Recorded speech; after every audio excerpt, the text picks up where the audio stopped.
Hello guys, today I'm going to show you how to insert Claude Code on Windows. So, to insert Claude Code on your CMD on Windows, you must have Node.js installed. Type in Node.js and hit over to the first link and just get Node.js and download Node.js installer for your Windows. After that, head over to Claude Code docs. So here, search for npm installation for Claude Code and you will get to this part where it says install with npm, so you're going to type in this command. Let's open CMD. Make sure to run CMD as an administrator. It's better to execute admin commands. So click on yes. So let's type in to see our node.js version. It's already installed for the latest version.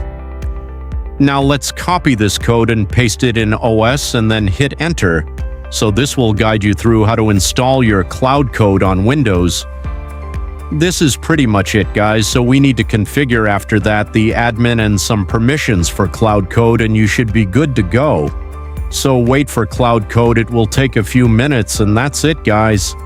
If you found this video helpful, don't forget to like and subscribe and leave a comment.